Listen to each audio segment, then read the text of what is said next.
most physicians have good intentions. And if you're a research academic center and you're getting funding from a pharmaceutical company to study a drug, you feel like you're advancing science, but you have no control over how that study is being published or how that information is going to be presented. So you don't see some of the things that they're doing behind the scenes that are misleading. You are listening to The Dr. Haley Show, the podcast dedicated to helping you optimize your health. Each episode, there will be an interview or a message to help you discover better health. We will be featuring health radicals on the show to bring new ideas to the table, as well as doubling down on key fundamentals to support you living your best life. Your host is no other than the founder of Haley Nutrition, Dr. Michael Haley. This is the Dr. Haley Show podcast. We have a special treat for you. Dr. Joseph Jacko, author of Bamboozled, Duped, and Hoodwinked, Keys to Escaping the Tricks, Deceptions, and Half-Truths of the Medical Industry. Dr. Jacko, thank you for being here today.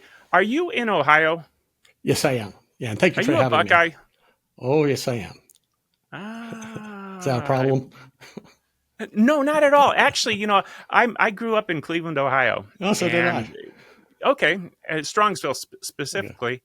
We had some property in Columbus, and my father went to University of Dayton. So we're kind of like Ohioans. And when it comes to football, even though I left in 1979 to this day, I'm an Ohio State Buckeye fan, and I don't know how they do it. They stay that number one for years and years. What a thrill. They've been the most recession-proof team in the modern era. Recession-proof. That they are. They don't look like college players, though. In fact, they look bigger than the guys that I see in the NFL. Bigger, stronger, faster. Yeah. Absolutely amazing. I've been reading some of your book. I wonder how you got away with that. For anyone that's listening right now, there's going to be a link in the show notes. Head over, check it out on Amazon. A lot of it is given to you. You don't even have to buy it. And if you choose to buy it, he's not charging enough for it. It's obviously you want to get that information out there, and it is absolutely wonderful. You wrote this book kind of exposing things in medicine. Right. Was there a fear that you would lose your license? Well, at times, that was certainly in the back of my mind at times. And as you write something like this, you take a step back and you wonder if you should go ahead and publish it. And you also wonder if maybe you're the crazy one and everybody else is right. But I thought the information was far too more important to keep to myself. And a lot of the information are things that I learned over 35 years of practicing medicine, but most of it really within the last 10 to 12 years. Yeah, and it really is, I don't know how to say it, but it's so direct and makes so much sense that I would think you would almost be having threats on your life. Well, I don't think it's out there far enough into the medical field among the professionals yet. So in terms of marketing it, I've been trying to keep it more away from physicians and more to the consumer at this point. Mm-hmm. But it was actually fairly easy to write in a way. And my goal was to be as factual as possible.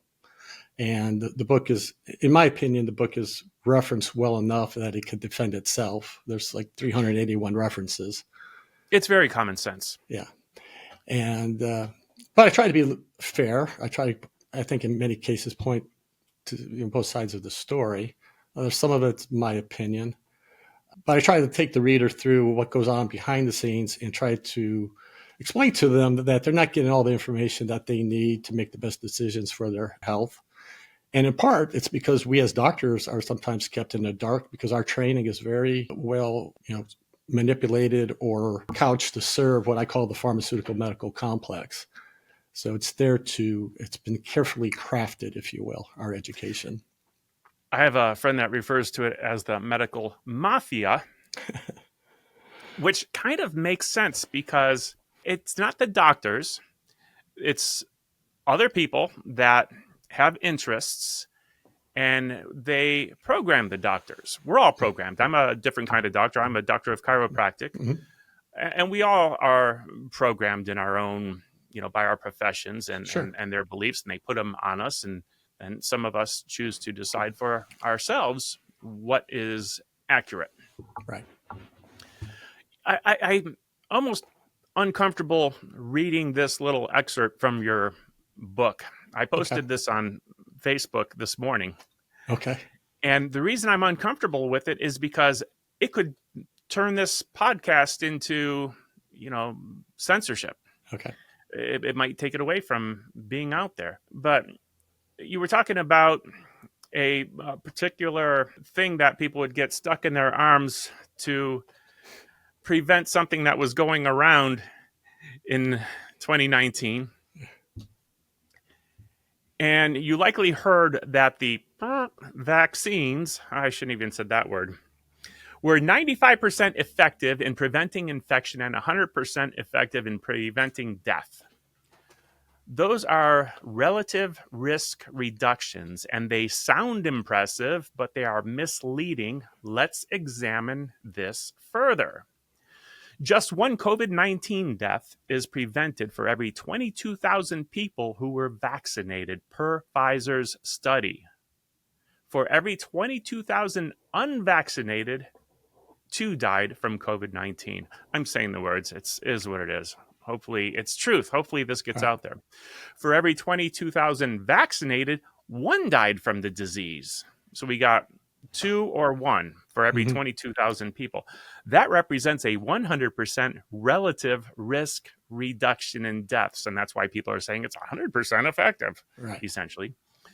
Going from 2 to 1 represents a 100% reduction. But 22,000 must be vaccinated to achieve that 1 less death.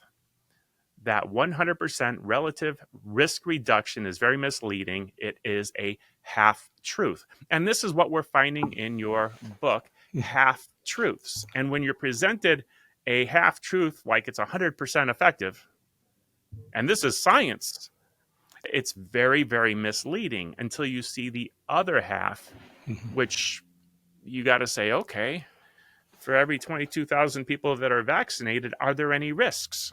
Right. And is actually, it worth it? Sure. And what I didn't mention in the book, well, I mentioned it later in the chapter on the vaccine, on the Pfizer study, is more people in the vaccinated group actually died. So there was 1 fewer COVID deaths, but there were more cardiac deaths, so that the overall death rate was actually higher in those that received the vaccine. Yeah. So why the big push, and why medical doctors think that it was a good thing to do? Well, the why push, I think everybody will have to come to their own conclusion on that. That takes us, to some conspiracy theories. But as far as doctors, for the most part, if you look at us, we're kind of straight A students in high school and college. We do what we're told. We respect authority, and we respect authority so much that we blindly follow it. And physicians were simply following what the CDC was saying. I think physicians today, we're so busy, kind of keeping up with chart work and all the things that have nothing to do with, or very little to do with, medical care, that we kind of defaulted to this mindset of just tell me what to do and I'll do it, without really questioning things. And I think that was a big reason why a lot of physicians were, promoting the vaccines among their patients. Well, the scary part about that is, as patients, we see doctors with that same authority and almost see them as godlike. Right. And if they say it, it must be true. And, oh, come on, I'm not going to listen to what you're saying. You're just so-and-so. You're just a guy on a podcast. You're just an author of a book. You're not a medical doctor. What kind of doctor are you? Oh, you're just a chiropractor. You're not a medical doctor. Right. And we see medical doctors as these super, godlike creatures. And bring it real for us. We know you study. We know you're smart people, but we're humans. We're flawed too. In a book, I go through the process of how we groom patients to be medical dependence. We create medical dependence out of everybody. You're told to trust your physician. We as physicians are told to trust our training, not realizing that we're being manipulated, if you will. We're told that everything outside the traditional or conventional box is not worthy of our time, whether it be chiropractic, naturopath, acupuncture. Don't waste our time with that. So we give patients a very limited option right out of the gate. And historically, physicians have been very well respected, even more so than clergy, although I think some of that is beginning to change a little bit. I think more and more patients are beginning to wake up and see that there are other alternatives that we don't share with them. Yeah. Well, I think it was a chiropractor in the 50s that said something like, if you took all of the drugs and threw them into the ocean, it would be good for mankind, bad for the fish. Now, Right. I'll agree with you that medications can save lives, Mm-hmm. but they're overused. Correct. What is the purpose of a medicine? Does it cure anything? Well, they don't cure anything. They don't get to the root cause, at least in the vast majority of the cases. So they're basically hiding symptoms. And I just saw today, there's a summary of a study out of Estonia where on about 3,000 patients, that most drugs end up affecting your gut microbiome. So if you affect your gut microbiome, and all those little organisms in our gut are little pharmaceutical plants, they're taking what we eat and they make molecules that we need for good health. So every time we take a drug over a long term, we're affecting that in an unhealthy way. Yeah. And most medications, if you look at their names, they're blockers, beta blockers, they're inhibitors. So they're actually interfering in a negative way, a biochemical process or a function that you were meant to have. So it just seems to make sense that over time, you're changing your physiology and not for the better. Yeah, this is going to be a weird statement very related to what you just said, followed by a question. And that is, medications are kind of based on the concept that if we give them to someone that is sick, they will get healthier. But if we give medicine to a completely healthy person, can they get healthier? No. So part of what drives this is, so when we give a medicine like a high blood pressure medicine, we're not giving it to you necessarily to lower your blood pressure. We're really giving it to you so that your risk of heart attack or stroke goes down. So anybody who has high blood pressure, we give the medicine to, but only a small number, maybe 1 out of 100, is actually going to benefit from it. But our thinking is we don't know who that one is, so let's give it to everybody. And even if they don't benefit from the drug, we're not hurting them. But that's a statement that we really can't say. We probably are, in fact, hurting quite a few of those who are not actually benefiting from the drug. Kind of like the vaccine that might save one person out of 22,000 from COVID, but Correct. they die from other things. Right. Well, and thinking more about that, if you give a blood pressure lowering medicine to someone with a distended aortic calcified, aneurysm that you suspect might burst, it'd probably be a good thing, but a temporary solution. And I would think that the goal should be to get that person off the medicine by doing what was needed to make their blood pressure normal through lifestyle, to, if a surgery was needed to stop that aneurysm from rupturing, but the goal should be this medicine is to buy time while we help the patient get well. Oh, yeah. I think the way you said it is perfect. They should be used to buy time. And we're talking about drugs that are used for chronic problems now that are lifestyle related. And that's the way I look at it. I mean, you're not going to let a person walk around with a blood pressure of 190 over 110 and wait for lifestyle to kick in. You're going to treat them, get the blood pressure under control, and then, work on the weight loss, changing the diet, work on the exercise, and then maybe wean them to the lowest dose necessary, or preferably get them off of it altogether. Yes.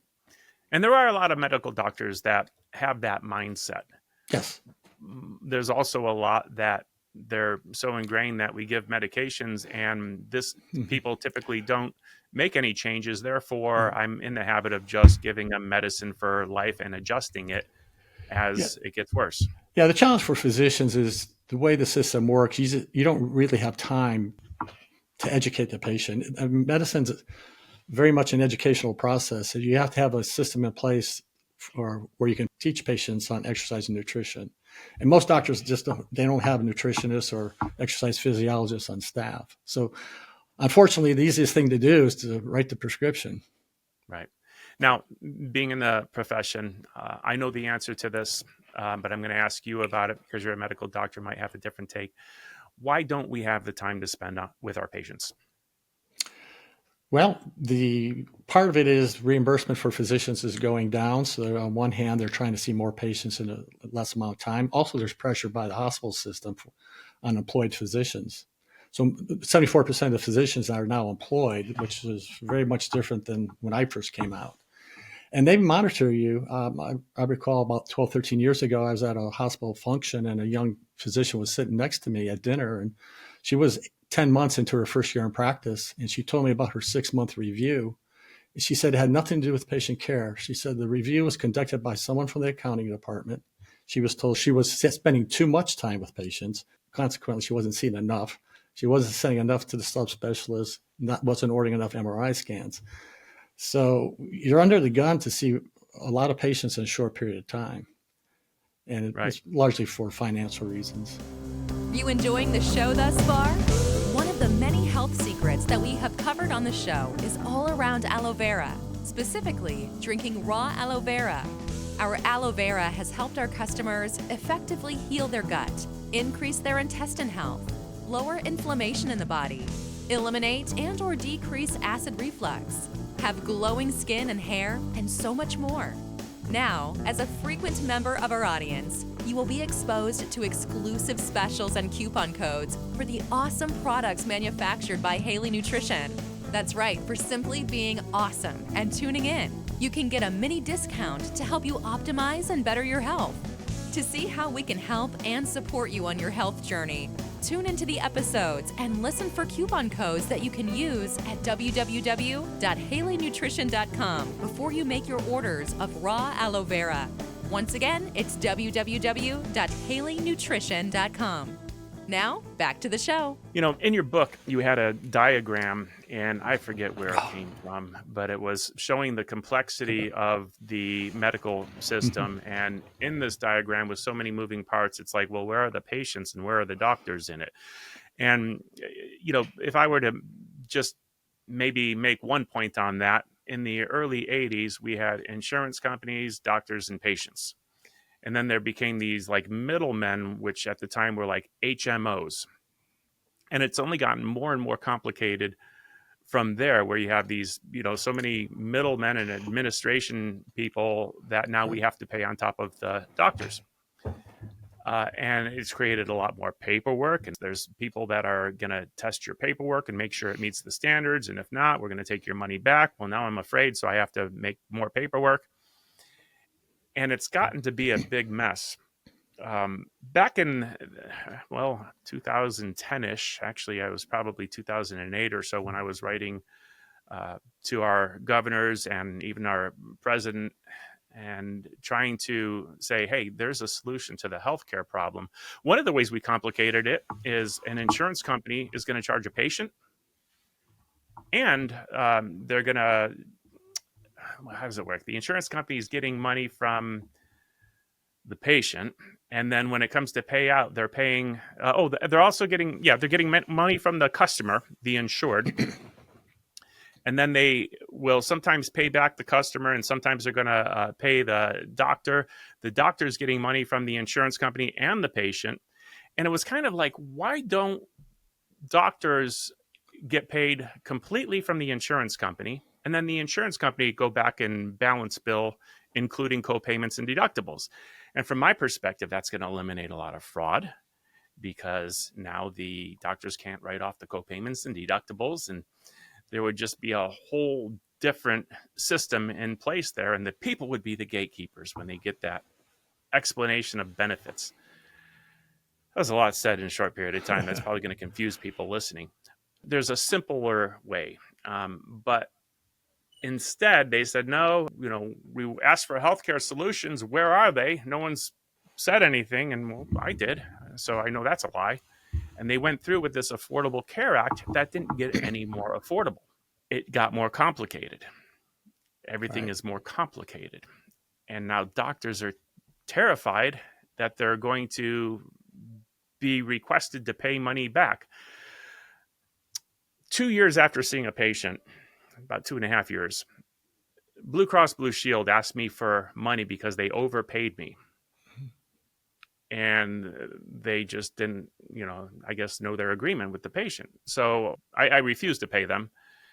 So they took it out of the next patient thing. And so I had to go back to my patient after 2.5 years and say, you owe me money from this visit nearly 3 years ago.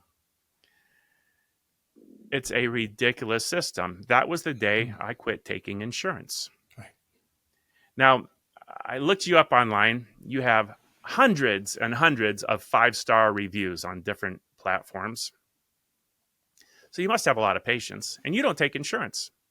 Right. Is that correct? I started that 3 years ago. So I made the move 3 years ago. Okay. For me, it's been 7 or 8 years, probably, maybe 10. I don't know. Right. But probably for similar reasons, I'm guessing. Correct. Yeah, if you look at the medical profession, of all the industries out there, we follow kind of free market principles the least. And it's a very manipulated market.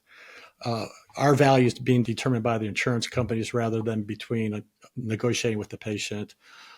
A good doctor will get reimbursed the same as a bad doctor for doing the same thing. It's not really a merit system. So it's just really frustrating. And so and I mentioned this in the book, from 1975 to 2010, the number of doctors increased 150%, keeping up with population growth, but the number of administrators went up to 3,200%. And a lot of them are kind of controlling how you practice and making our lives miserable. And they have to be paid. And have to be paid, right. And that money's coming. Yeah, everybody's kind of finding a way. They're finding where the money is, and they find a way to get themselves inserted into that pathway. Yeah. So who is truly controlling the doctors and the patients? And before answering that, I actually want to tell you about a little study I did in the 90s. It wasn't a difficult study. It involved watching a lot of TV. And what I realized was happening is, for every hour of TV, there would be, I'm going to round the numbers off to make the math easy, about 5 series of TV commercials. And in each series of TV commercials, there would be 1 drug advertisement. So that would be about 5 drug ads where you're convinced that you should take this to, stop yourself from sneezing or sleep better at night, or your eyes are watering, or whatever the case is. At the time, they said the average American was watching like 18 hours of TV a week. But to make the math simple, let's reduce it down to 10 hours. That would be just 50 drug commercials per week. And if there were only 50 weeks in a year instead of 52, that would be 2,500 drug commercials per year. And this is using conservative numbers. Mm-hmm. If you've been watching TV for a decade, we're up to 25,000 little brainwashing segments. And, I've been watching TV for, nearly 60 years. So we'll call it 40, though.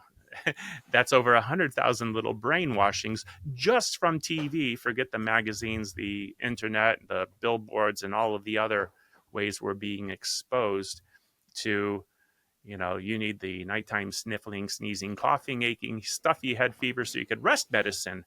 And you may not have heard that phrase in 10 years, but everybody thinks NyQuil. Mm-hmm. Who's controlling us when it comes to, we need drugs? Oh, the pharmaceutical companies have their hand in almost everything. About 10% of the revenue for TV networks comes from the pharmaceutical industry. I think anybody who watched the last Summer Olympics saw probably every other commercial was a drug commercial. Brought to you by... Yeah. So only 2 countries allowed commercials on TV. That's the United States and Australia. Or maybe it's New Zealand. I think it's New Zealand. But those the advertisers know what they're doing. They know how to get into the brain of the consumer. And you hear something and it sounds great, particularly if you have that condition, and you go to your doctor and the doctor gladly gives you the medication. How does that make it into the FDA, CDC, National Institute of Health? What do you mean by that? Well, The commercial or? no, well, there's Well, commercials and they're controlling because of their spending so oh, much money, yeah, but yeah. somehow the FDA has to allow that, for instance. Hmm. So the FDA gets about, when you look at the drug review process, they get 60% of its funding from the drug companies through The what we call FDA, I'm going to say that again, the FDA gets 60% of their funding from the drug companies. So and their so salaries are mostly paid by drug companies. correct. So that's for the drug review process. And at one point, I believe 60% of the FDA's funding was on salaries. So in effect, pharmaceutical companies are footing the bill for their employee, the FDA's staff. Okay. So, but the pharmaceutical companies also contribute to organizations like the ADA, American Cancer Institute. And so when you go to those websites, I mean, the information there is good, but the information related to treatment is probably going to be biased and leaning towards the use of a medication. They also donate to physician organizations in their annual meetings, as you know. And then they also contribute to the medical journals and medical schools and academic centers. So they're very smart, they're very savvy. In the book, I make the point that they've made themselves indispensable, not because of their drugs, but because of their money. Yeah. And almost everybody in the system somewhat relies on the pharmaceutical funding to stay afloat. So it's not going away. It's an interesting system. If you've ever read the Flexner Report, which I think Mm-hmm. was written in like 1910, Yep. uh, if you read it, it's actually very convincing that it was put together for the safety and benefit of the people. But it created this system of, well, that we still have to this day, where, you know, the doctors are being controlled and manipulated by the universities that they get their education in. And there's great pressure for the universities to maintain a certain curriculum. It looks like it's there for our safety, just like it looks like the FDA is there for our safety. And I don't believe that the majority of the people in these organizations, universities are evil. I think they're duped. You know, your book is called Bamboozled. Was it Duped or Duped. Hoodwinked? Yep. Yeah. Bamboozled, duped, and hoodwinked. And in order for people to be bamboozled, there has to be bamboozlers. Correct. There has to be dupers, and there has to be hoodwinkers. Right. And the majority of the people and physicians, you know, most physicians I know are very, very good people. And they are happy to get paid by helping other people. Mm-hmm. And they think that's what they're doing in a lot of the cases. Oh, yeah. Most physicians have good intentions. And if you're a research academic center and you're getting funding from a pharmaceutical company to study a drug, you feel like you're advancing science, but you have no control over how that study is being published or how that information is going to be presented. But you're doing your part. I'm advancing science. So you don't see some of the things that they're doing behind the scenes that are misleading. And you might not even recognize your own personal incentive to help the people that are so friendly to you and paying your salary. Right. Yeah. If anybody who gives you money, you're certainly going to look at them favorably. It But is a crazy system. Do you take any medications? yeah, I take some.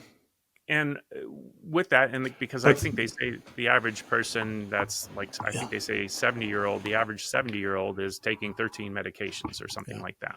I take some for off-label use because I'm dealing with stage 3 prostate cancer.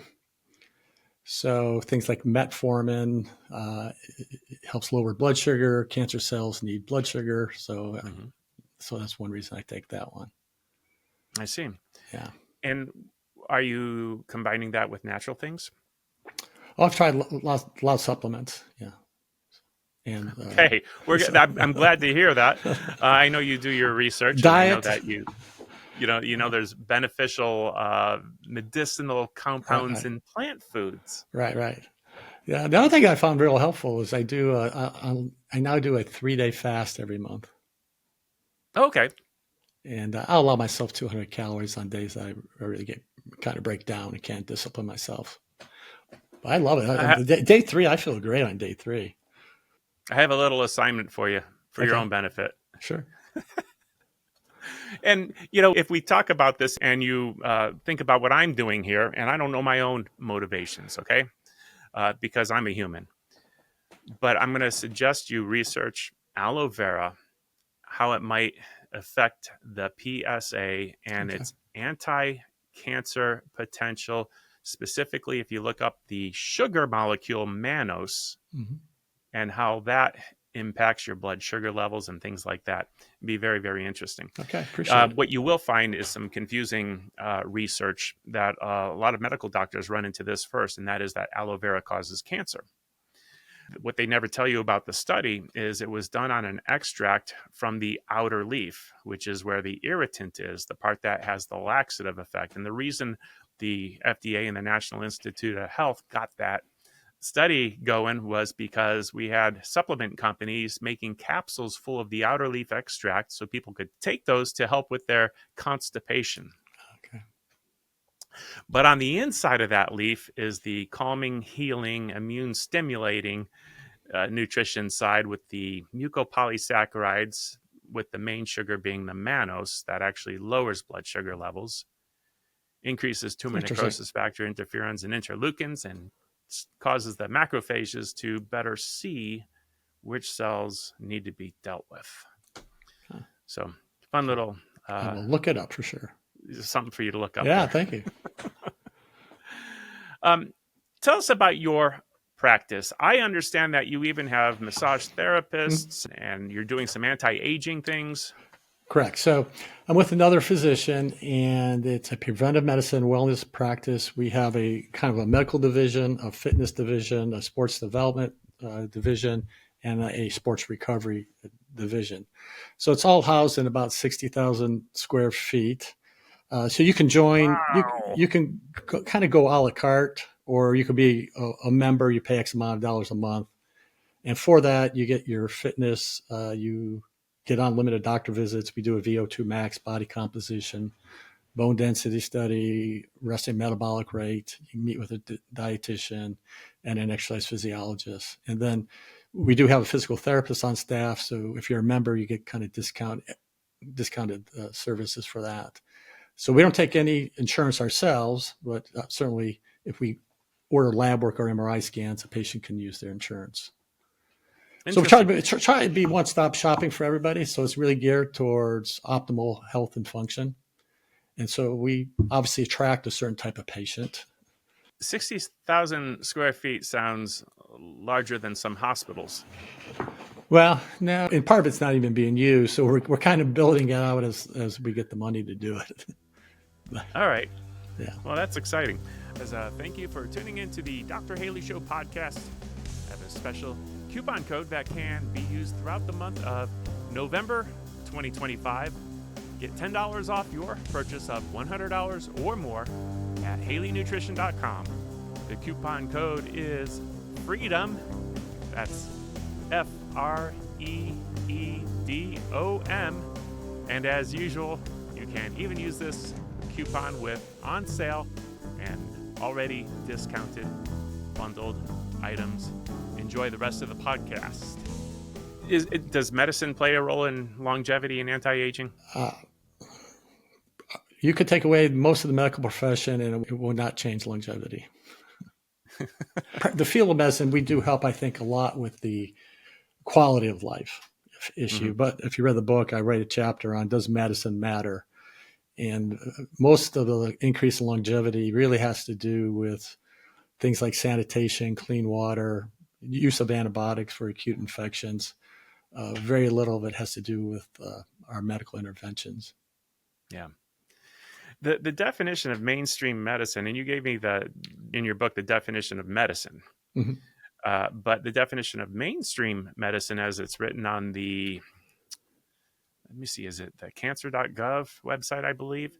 But it had to do with, medical professionals, doctors, nurses, and stuff treating symptoms and disease, primarily with chemotherapy, radiation, medications, and things of that nature. When you're treating patients, it's a different story than treating symptoms. Mhm. How does that play into longevity and anti-aging? Well, we really focus a lot on lifestyle because that's where what you eat is probably the most important thing you do. You are what you eat. And then how you use that is important. Activities are very important. So we try to really emphasize that part. Where medications have, I think, can help longevity, they're going to be in the areas of hormones, particularly our sex hormones. Hmm. And we try to restore people to, get their levels back to where they were in their early to mid 30s. The other compounds that have benefit are peptides, which there's quite a few restrictions on using those, but those are somewhat like hormones, but they facilitate or magnify normal function. So those are maybe two exceptions to the rules of where medicine can be really helpful and potentially aid longevity. Right. Other things are being studied too, like metformin and rapamycin and some other things that I'm sure you're aware of. Mm-hmm. It's actually really interesting and refreshing to kind of hear you talk about longevity and health, because most healthcare is actually, this, and I think you wrote it in your book, is sick care. It's not healthcare. It's like, you didn't buy life insurance, you bought death insurance. You have to Right. die to cash it in. But when we're doing anti-aging and longevity care, it's about health and wellness and the actual patient, which is probably another reason not to actually take insurance, because insurance doesn't really pay for health care. They pay for sick care. Right. And you're touch on a point where for patients, if you really want to optimize your health to some degree, you're going to have to be willing to, pay out of pocket to some degree For to sure. get to have access to more options. Right. Absolutely. I agree. So, I agree. I want to go back to the vaccine thing because okay. it is a controversial topic. And when you said that 1 in 22,000 people vaccinated died, and 2 in the 22,000 of the unvaccinated, whereas we were led to think it was going to be like 3 out of 100 wouldn't make it. We were trying to get our affairs in order because we didn't know who was next. Right. My favorite source on deciding whether or not a vaccine is important is the Merck manual. Mm-hmm. And as an example, you might look up polio, and you might find that, 1% of the people are going to have a challenge. 99%, it's going to be just like they had a common cold. And out of that 1% of the people that actually have the challenge, some of them might have lifelong issues and some of them might die. But most people are going to recover. And even if it was 1% dying, you would still say, okay, so all I have to do is be in the top 99%. And I have some say in that when it Mm-hmm. comes to my health. I can choose to, like you said, eat well. You are what you eat, and have a lifestyle conducive to health. When you look at things like that, for me, I haven't found anything that I feel I need to be vaccinated against. Mm-hmm. If I was going to a third world country and going to be exposed to a whole new set of diseases with limited health care, I might, based on the numbers, have a different answer. Mm-hmm. Do you see, I can't even ask you this, I think, without you potentially risking your license. Do you see any vaccines as being critical or essential for life? not across the board, but for certain populations for sure. Like you mentioned, like the third world countries. So what happens is we're vaccinated against a lot of things that if you were to get the disease and have a bad outcome, those are exceedingly rare events. Mm-hmm. So one point I try to make in the book is you have to have understanding of your own risk tolerance. So you might have a high risk tolerance, you might have a low risk tolerance. If your risk tolerance is low, if you're the person who buys every extended warranty, you'll probably want to get vaccinated if there's a 1 in 100 chance or 1 in 1,000 chance it's going to protect you. But most people are not in that category. Most people are going to do fine if they get a particular infection. So for instance, measles, there's about 1,500 cases of measles as of September in this country. In a normal year, it's about 500. So clearly cases are up. There is an outbreak, but 1,500 cases out of 347 million people, it's fairly insignificant, I think most of us would say. And of those 1,500, very few, if any of them, any will die. So, and that's part of what I'm saying. Patients need to get all that information to make the best decision for themselves. And if they don't get it from the doctor, they're going to have to research it. I said in the book, do your own research. All that information is out there in the public domain. You just got to look for it. But there's this thing called standard of care. Right. And, someone like you, that standard of care might affect differently than other doctors.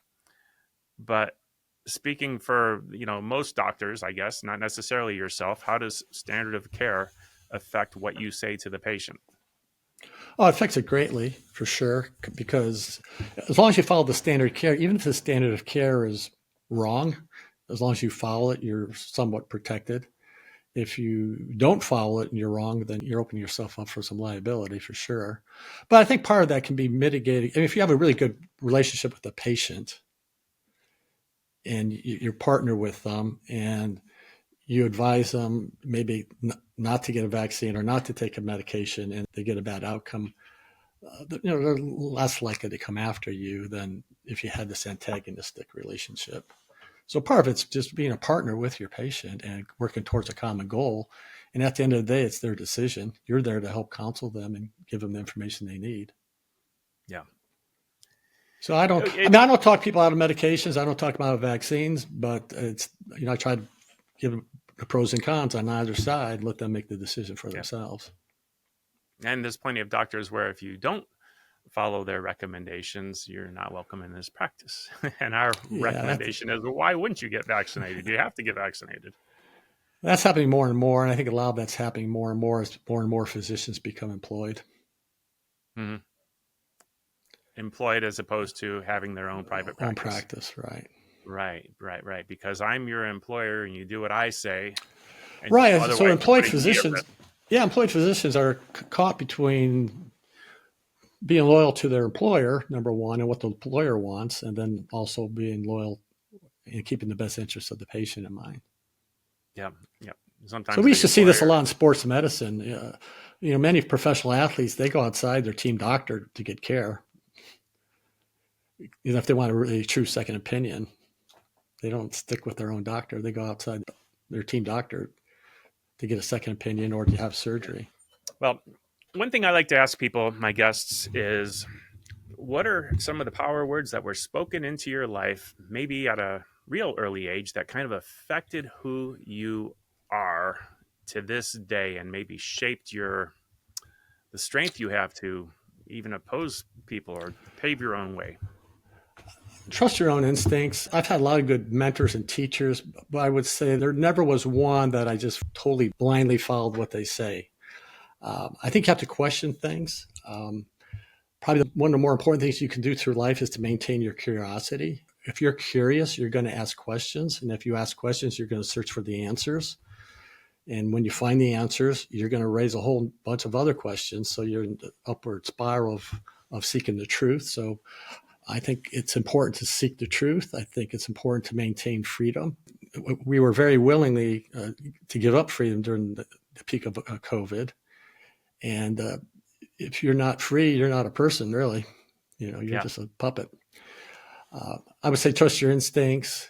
You don't have time to research everything, but the things that are important to life, you should really do your own research and come to your own conclusions on things. And sometimes you'll Yeah. be wrong, sometimes you're right, but don't allow someone else to make decisions for you.